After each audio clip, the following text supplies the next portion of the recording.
sonido y la furia.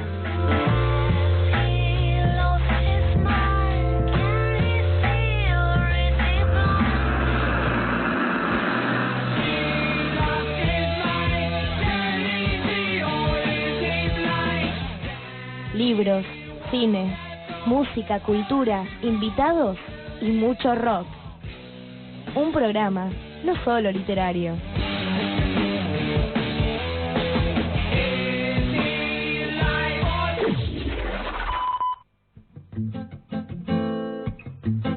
Continuamos aquí en el sonido y la furia y bueno, ahora nos relajamos un poco. No puedo hablamos dejar de hablar así. de Calamaro. No puedo dejar de hablar de Calamaro, por Dios, por Dios, por Dios. Y lo peor es que se puede seguir y seguir y seguir. Pero hasta aburrirte. Claro. ¿Cómo seguimos ahora? Claro, claro. Y por lo pronto puede comunicarse con nosotros al 1167103758, 1167103758, que es el WhatsApp de aquí de FM La Tribu, y pueden comunicarse con nosotros, mandarnos mensajitos, fotos, lo que a ustedes se les antoje. Y tal vez vamos a tener, ¿anunciamos o no la repetición que vamos a tener del programa? Sí, ¿por qué ¿no? no? Sí, vamos a ser repetidos, vamos a ser repetidos. Van a repetir, otras frecuencias nos van a repetir. Sí. FM no es FM. No es FM, es online. No, Radio Vértigo, a cargo de Rodrigo Arjona, nos va a estar repitiendo en la semana nuestro programa, así que esténse atentos a nuestras redes sociales porque vamos para arriba. Así que vamos a tener también otra forma de difusión más todavía de nuestro programa en Radio Vértigo. Claro, sí, para el mundo. O sea, sí, claro, derecho al mundo. Y bueno, estábamos ahí hablando un poco sobre esta charla que tuvimos con Walter. Pero vamos a volver también a algo que teníamos abandonado, que era cuando hablábamos. ¿Te acordás cuando hablábamos de clásicos, de la literatura y demás? Sí, y salíamos un poco de lo coyuntural. Sí, cuando no nos invadían tantos invitados. Claro. Que así nosotros que, felices de la vida, por supuesto. Pero sí, tomábamos temas. Hace un montón que no hacíamos esto, de verdad, de verdad, hace meses que no hacemos esto.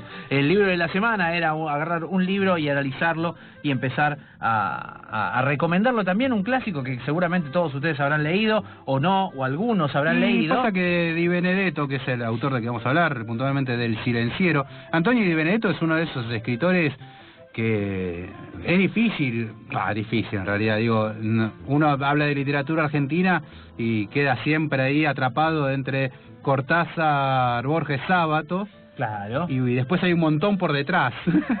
Uno de esos es Antonio Di Benedetto, que uno llega por lo general después de haber leído, de haberse metido en los libros, porque es un autor que es mencionado, es citado. Además, Saer, ¿no? Juan José Saer hace una de las ediciones que tenemos nosotros. La de Adriana Hidalgo. Claro, la de Adriana Hidalgo, editora.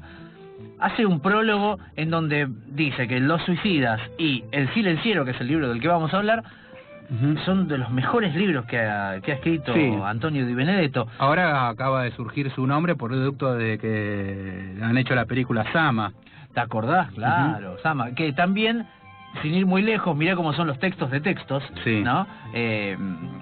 Selva Almada ha hecho una especie de visiones, de cuadros, ¿no? En un librito sobre Sama, sobre la filmación de la película Sama, de Antonio Di Benedetto, y bueno, y así que surgió un poco el nombre de él en estos tiempos con más fuerza, digamos. Sí, y es un autor que, bueno, también lo explica Saer en el prólogo, que es difícil encontrarle las influencias o decir, bueno, él viene por acá o se sube a esta línea. No, es un autor que, bueno, ya de entrada él se definía, yo soy argentino pero no soy de Buenos Aires, porque él es mendocino y aparte vivió en Mendoza y no se vino a Buenos Aires, sino que siempre estuvo allá.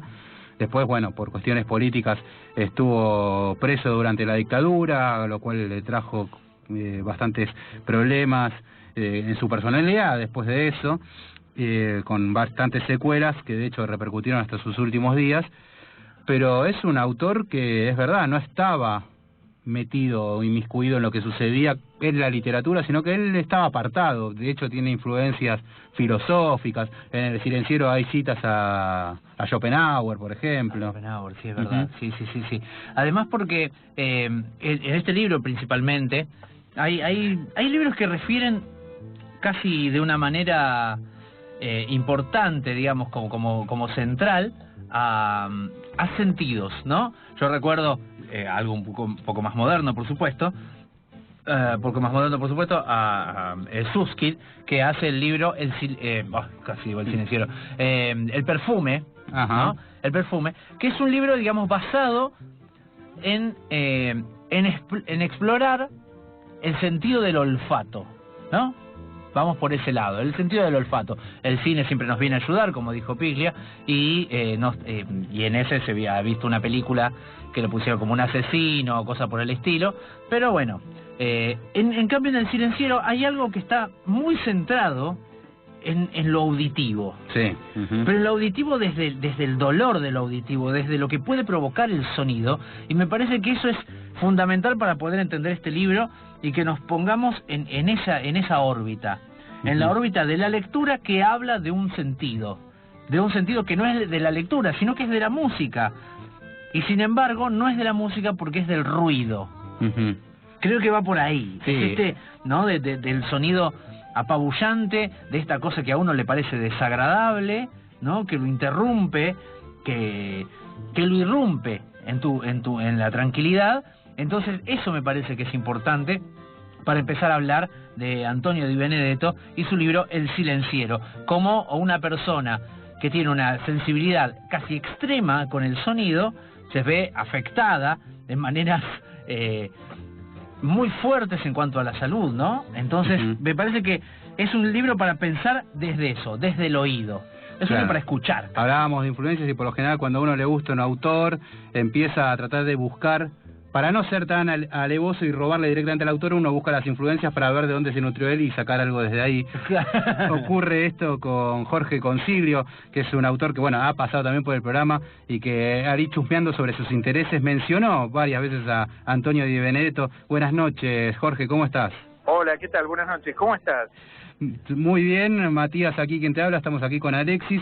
Y bueno, queríamos también que nos cuentes un poco sobre Antonio Di Benedetto, que yo lo mencionaba y decía, bueno, entre los autores, cuando se habla de literatura argentina, Di Benedetto está como ahí unos escalones en masividad y demás por detrás. ¿Y cómo lo ves o cómo se llega a Di Benedetto? Mira, cómo llega, realmente no recuerdo cómo llega, supongo que por curiosidad, viste, cuando en realidad hay una cantidad de cuestiones azarosas por las cuales uno llega a un autor que nunca sabe muy bien cómo llegar. Lo que es seguro es cuáles son los efectos de Di Benedetto en lo que escribo o en lo que leo, etcétera. O sea, y tiene que ver con ese sonido que tiene Di Benedetto, ¿no? Parece como que hubiera una música muy particular en su ficción que tiene que ver con lo que él narra específicamente, con esa cuestión neurótica, por ejemplo, en El silenciero, ¿viste? Sí. Sobre todo, ¿no? En lo neurótico. Exactamente, pero además, o sea, no se queda simplemente en una especie de espiral neurótico, sino que hay un sonido potentísimo, o sea, que tiene que ver con una sintaxis fuerte, como una especie de manejo de la sintaxis que por donde se cuela constantemente el silencio en El silenciero. Valga en este caso la redundancia. Quiero decir, viste que hay digamos, un uso de la puntuación, de las cesuras fuertes, de los puntos, donde se mete directamente, hace como una especie de torrente de caños por donde pasa el silencio, ¿no? O sea, eso sí en literatura argentina me parece bastante singular, ¿no? O absolutamente único, ¿no? O sea, porque además, fuertes que hace.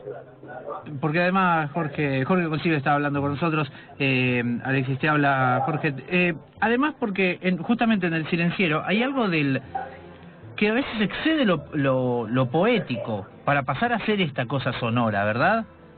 Sí. En esta forma del armado y la pronunciación y después vamos a leer algunos fragmentos como para que la gente se dé una idea en los ejemplos, pero hay algo que se nota en una búsqueda casi artesanal de esa palabra, ¿no? Sí.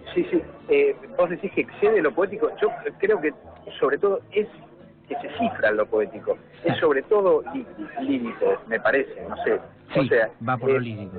No, porque hay como viste que en la poesía lo que uno hace justamente es trabajar con la imagen, el sonido, y a partir de ahí generar efectos.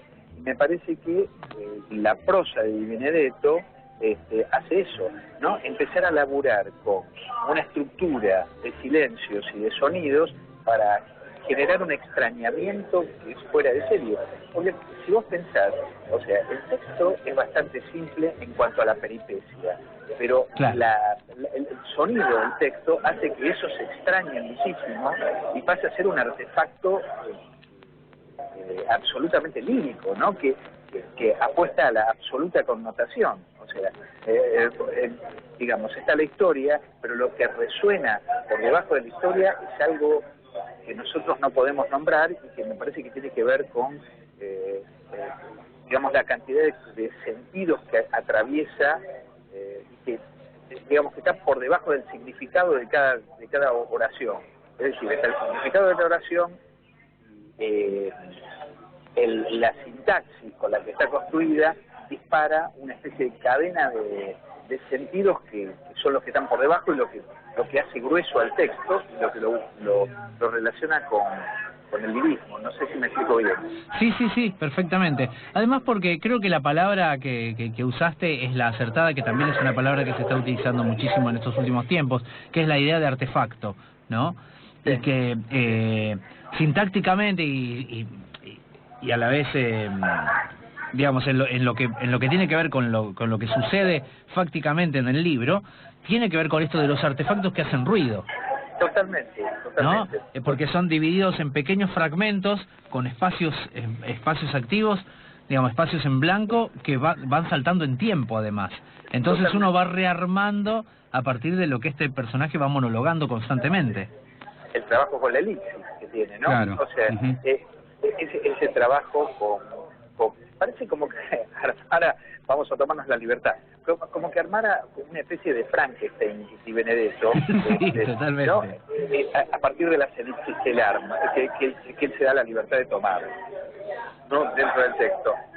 A mí me parece que no solo lo hace ahí, sino que también se ve en Los Suicidas, ponele, ¿no? Ajá. O sea, no está dando la cuenta a la mesa. En Los Suicidas también vos ves algo de ese orden. Distinto es el laburo en Llama, ¿viste? Sí, claro. O sea, donde en Llama hay una mayor urbanidad en la prosa, en el narrador, etcétera. Así todo... O se parece más convencional, digamos. Sí, así todo también, viste que hay un laburo en Llama con el sonido y con el sentido del texto, ¿no? O sea, pero... parece que es mucho más extremo en los otros dos. Evidentemente, Di Benedetto estaba en búsqueda. Hay otra novela que él tiene que se llama... ¿Cómo se llama? Discúlpame, Jorge, sabes que hay mucho ruido de fondo. Sorry. Se nos escapa un poco el audio. Ok. Sí. Hay una novela que se llama... es el título de un nombre, de un nombre de un tango. Sí, no la tengo ahora justo, pero sí. Esa novela es extrañísima. Esa novela verdaderamente es un artefacto que tira para cualquier lado. Me da la impresión que no llega ni en El Silenciero ni en Los Suicidas a una apuesta tan extrema. Y en Llama, bueno, se asoma la experimentación, pero se suelta más en estas dos últimas que nombramos, ¿no? Bueno, desde ya muchas gracias, Jorge, por esclarecernos un poco, por hacernos esta introducción a Di Benedetto, y bueno, desde ya muchas gracias, y bueno, estaremos atentos a lo que andes publicando. Contanos en qué andás, cómo van tus libros, con qué estás laburando. Ahora, mira, lo más fuerte que digamos que me está pasando es que estoy frente a Elvio Gandolfo. Bueno. Tomando un vino frente a Elvio Gandolfo, con lo cual imagínate que, o sea, lo que yo pude haber dicho no tiene... Mandale un saludo grande. Por favor. Le mando a Gandolfo un abrazo acá. Te estamos envidiando profundamente. Por el vino también, ¿eh? Además. ¿Cómo? Por el vino, además de que estés con Elvio, ¿no? Bueno.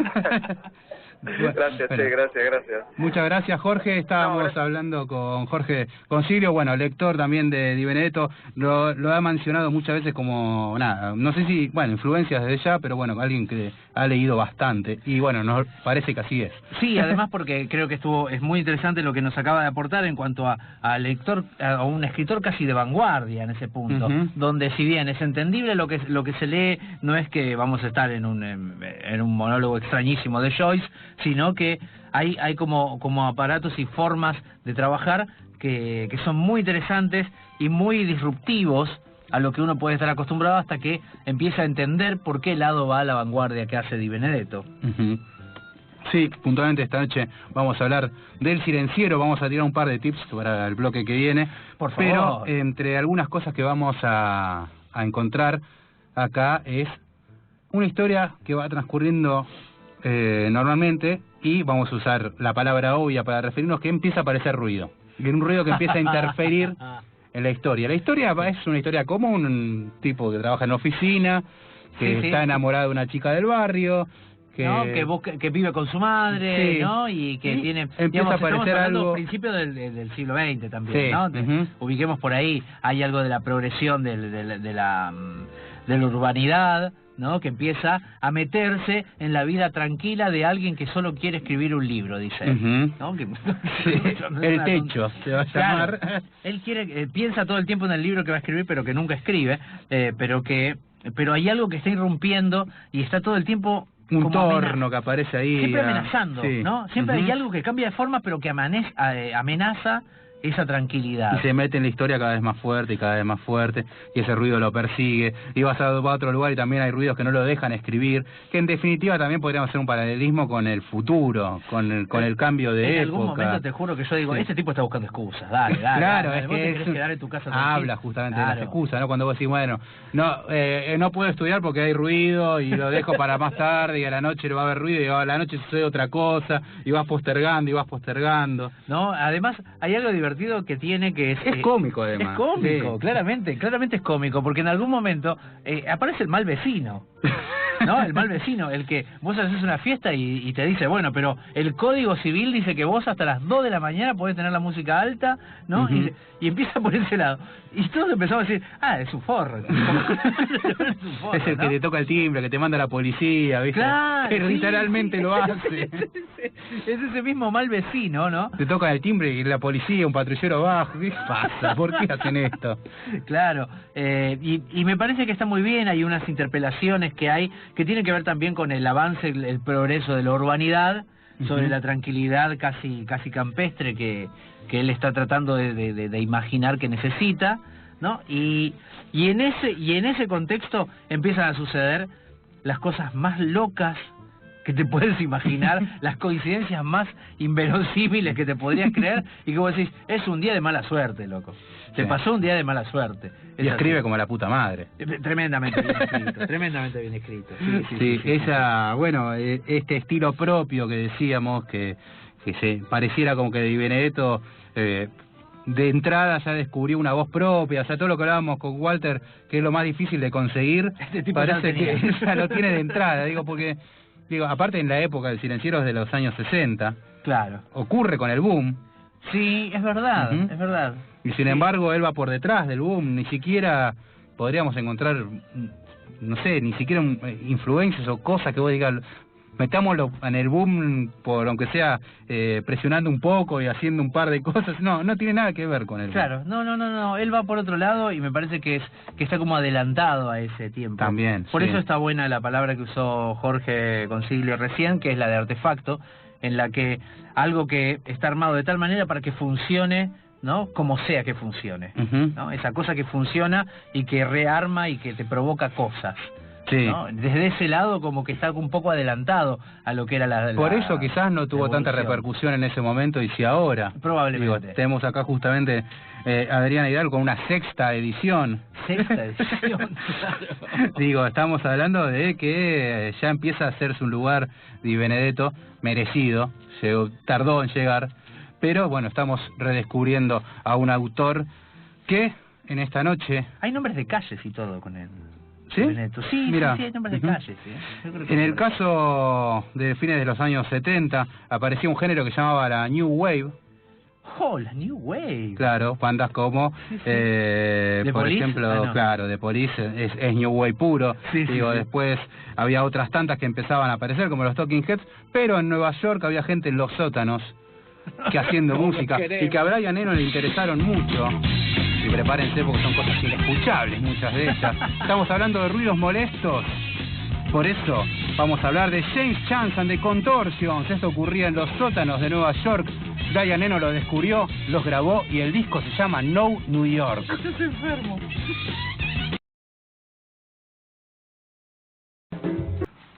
Considero al hombre como un hacedor de ruidos. Los ruidos son diferentes de los ruidos cósmicos y los ruidos de la naturaleza.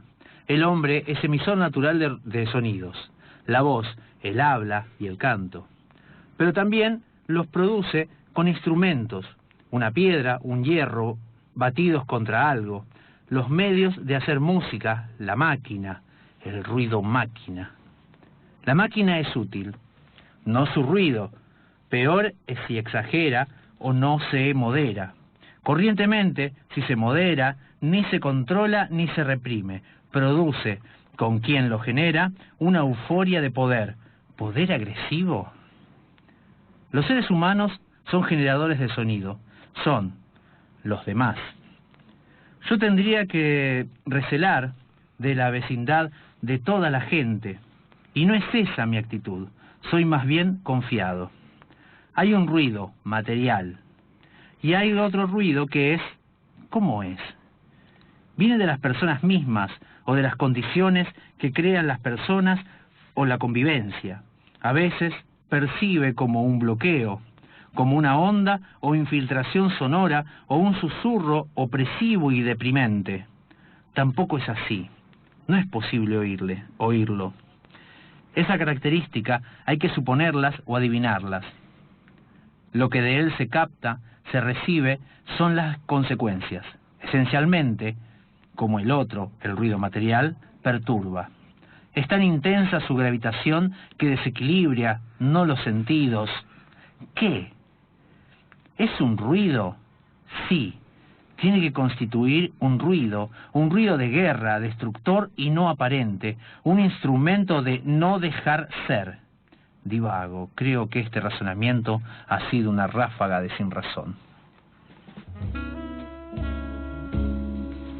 Fragmento del Silenciero, así escribe Antonio Di Benedetto, así va transcurriendo esta historia, que además, para empezar a charlar, es un narrador que te cuenta poco. Te cuenta los recortes que él le parecen, ¿no? En esos fragmentos, porque está armado como si fuera, en esto que acabamos de leer, está separado, editorialmente, vamos a decirlo así, editado, está armado entre espacios de silencio, que son espacios blancos, ¿no? Entre fragmentos y fragmentos. Y en esos fragmentos él te va armando la historia. Yo creo que hay algo del derrotero de él, ¿no? De este personaje que trabaja en una oficina, como dijimos, ¿no? Que habla todo desde él mismo y tiene una vida que se enamora de una, pero la hermana es la que más le da bola, entonces dice, bueno, me caso con la hermana, si tal es la que me da bola. Porque es con esa displicencia. A lo Bartleby. Claro. Y bueno, al final Nina es la que me da bola, entonces me caso con ella. Es como un poco así. ¿No? Y este ruido que empieza a interferir tanto que interfiere en la relación. Claramente. Pues es un tipo insoportable. No, es insufrible. Llega un momento que es insufrible. Y le duele tanto el sonido, el ruido de las interrupciones. Hay un momento en el que él hace una explicación cuando ya casado y su esposa le dice que tiene un hijo y le dice, el nene estuvo llorando toda la noche y solamente a vos te molestan solamente algunos ruidos, le dice, ¿no? Y él empieza a pensar sobre eso y él se justifica, ¿no? Y dice, bueno, pero son sonidos que vienen de personas que yo quiero, entonces no son ruidos. Claro, sos un cara duro igual. No te creas hacer cargo del pibe. Pero hay algo impresionante, me parece, en el sentido de cómo él sufre la irrupción del ruido ajeno, y en un momento se molesta con la música también. Sí. ¿No? Cuando él tiene una casita en donde atrás de su casa se arma un taller mecánico, ¿no? Empieza a armar el taller mecánico.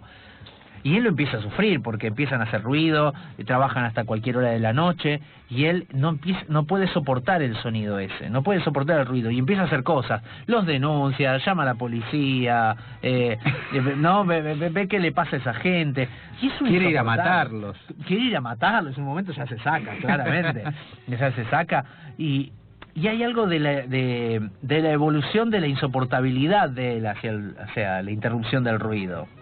Y me parece que hace un contraste, un elemento que me pareció recontra importante, era el piano que arrastran cada vez que ellos se mudan, ¿no? Claro. Él se casa... es un piano que no toca a nadie. Es un piano que no toca a nadie. Nadie sabe tocar el piano. Sí, ninguno sabe tocar el piano. Y hay un piano. Y hay un piano en la casa. Y la madre dice, yo no me puedo ir si no podemos llevar el piano. ¿Para qué?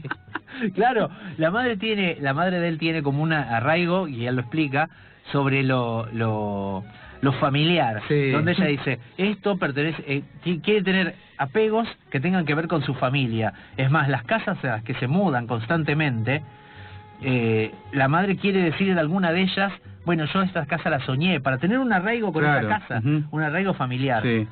Y en esos movimientos, que me parece que es otro elemento interesantísimo que hace... Tratar de escapar de algo de lo que no se puede. Sí, y el movimiento constante, de estar mudándose todo el tiempo. Porque se casan y el padre de ella, de Nina, con la que se casa, tiene una casa que es heredada del padre, pero está alquilada. Y los que la alquilan no se la quieren, no la quieren dejar a la casa. Entonces ellos tienen que ir mudándose de pensión en pensión hasta ver cuándo compran una casa. Esa idea de la casa como lugar de refugio, que está invadida constantemente por los demás, por los vecinos y por el progreso.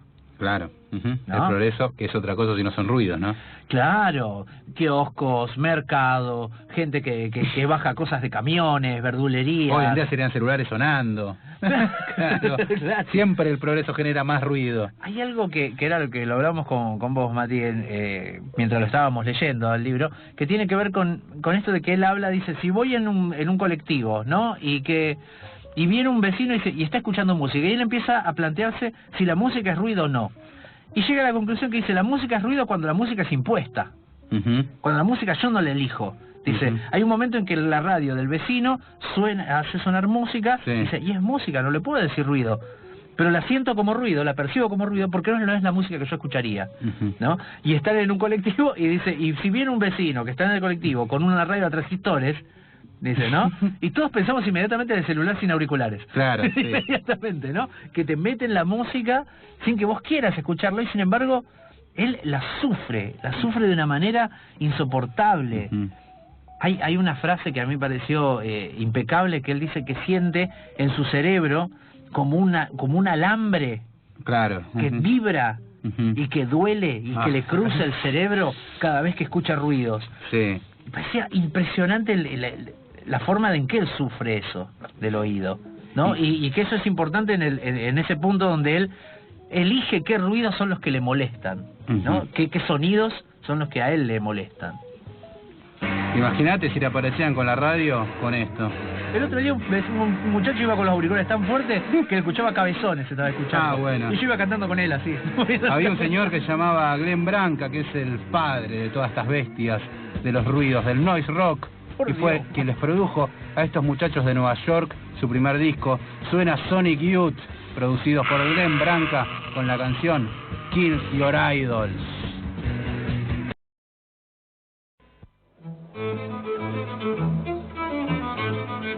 Podés hacer cualquier cosa con un lector.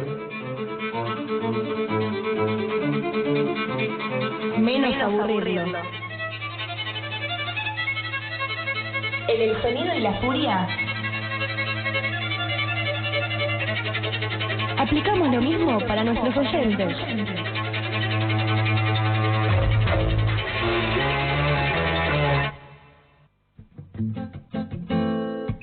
Momentos finales para ir charlando sobre Antonio Di Benedetto en su libro El Silenciero, y por ejemplo a renglones del final te encontrás por ejemplo con frases como: siento el cerebro machucado como si estuviese al cabo de un abnegado esfuerzo de creación, como si hubiera escrito un libro. Es muy bueno, es muy bueno. Ya él totalmente arruinado, ¿no? Digamos, es un derrotero hermoso en el que se ve cada vez más inmiscuido y en el que todos empiezan a no soportar su sensibilidad. Su insoportabilidad. Es una cadena de... Sí, de no soportar. Es gracioso porque en algún momento... En estos movimientos ellos se casan, no pueden ir a mudarse a un lado, entonces empiezan a alquilar, pensiones, y se van yendo de todos lados con su madre llevando ese piano mudo para todos lados, que no deja de ser una imagen fuertísima, el piano mudo, sí, ¿no? Y que se lo reclama alguna vecina, bueno. Y él buscando este lugar paradisíaco, y él cuando se casa, que eso me pareció una de las escenas más graciosas, él se casa y dice, bueno, vamos a ir a vivir a un lugar, vamos a ir a pasar el viaje, la luna de miel, en un lugar donde que el desarrollo haya sido suficientemente escaso, cosa de vivir casi en el campo, ¿no? Estar esas semanas en el campo, y él está ahí y dice, bueno, bajan del auto, hermoso lugar, todo campo, monte, gente campestre, ¿no? Comprando frutas en ciertos mercaditos pequeños, y una casa apartada, y él dice, y voy llegando acá y siento un ruido de una fragua que está golpeando un hierro, ¿no? Y dice, y claro, es un herrero que está al lado, dice, y yo me desespero, dice el tipo, ¿no? Sí. Como que a donde vaya hay un ruido, hay algo que lo interrumpe y que no lo deja desarrollarse, vivir, ser. Sí, hay 20.000 cosas con las que lo podríamos relacionar, digo. Sí. Porque todos tenemos también algo que nos molesta a nosotros solos, que no se puede compartir porque nadie te va a decir, che, sos un histérico. Vos sabés que, mira, pero bueno, anécdotas personales. Mi hijo odia que uno toque los cubiertos contra el plato. Sí. ¿No? El que hace el cubierto contra el plato. Las uñas contra el pizarrón. ¡Ah! ¡Ay, qué feo! Claro. Sí. Aparte te da la impresión de que te estás sacando la uña. Es terrible. Y en esa forma de la sensibilidad, él te va haciendo notar como que ese alambre que él llama es como una especie de nervio en el oído que lo hace ultra sensible a los sonidos. En algún momento le dan medicación y todo. Es como un derrotero muy muy fuerte el que le va pasando y va perdiendo la cordura a él, ¿no? Como es esa forma de obsesión sobre algo que te molesta te va haciendo perder los estribos constantemente, ¿no? Y que no hay aislamiento posible que te saque de eso, porque siempre vas a encontrar algo que te moleste de todo eso. No, es un trabajo me pareció muy poético, muy fuerte, que recontra vale la pena, y que el título sea El Silenciero, me parece que está perfecto. Andás a ver cómo llegó ese título, es excelente. ¿Cómo llegaste al título? Claro, ¿cómo llegaste? El otro día en un post Porque podría haberse llamado Silencio. Claro, no, ruido también hubiera sido, porque el protagonista es el ruido, pero él silenciero, él quiere silenciar todo, ¿no? Usa tapones de cera con envueltos en algodón. Sí. ¿Sabés qué me hizo recordar mucho a esto, bueno, por mis lecturas, pero a Roderick Asher, que es el de La caída de la casa Asher, de Edgar Allan Poe, que el hombre es sensible a todas las cosas, ¿no? Roderick es sensible a todo, ¿no? Y lo escucha llegar al visitante, al amigo, le dice, bueno, llegué hace un rato, sí, ¿cómo no voy a escucharte con el ruido que hiciste con los tacos? Y está a metros y metros desde la sala hasta donde él está, ¿no? Y que solo soportaba el sonido del laúd cuando él lo tocaba, ¿no? Solamente me mencionás La caída de la casa Asher y pienso La Iseca leyéndolo. Es como que tengo la imagen, para mí ese cuento es de La Iseca ya. Y sí, más o menos. Pero me pareció que una obra espectacular en ese sentido, desde lo poético, desde lo que nos decía Jorge Consiglio hace un rato, sobre cómo funciona como artefacto y encastre de fragmentos sobre fragmentos, de recortes, de elecciones de eventos, en donde también pasa esto de la ambigüedad, ¿no? Uno no termina de entender del todo lo que estuvo pasando o lo que termina pasando, pero es una gran obra para que uno pueda leer cualquier verano, cualquier día de estos o de vacaciones.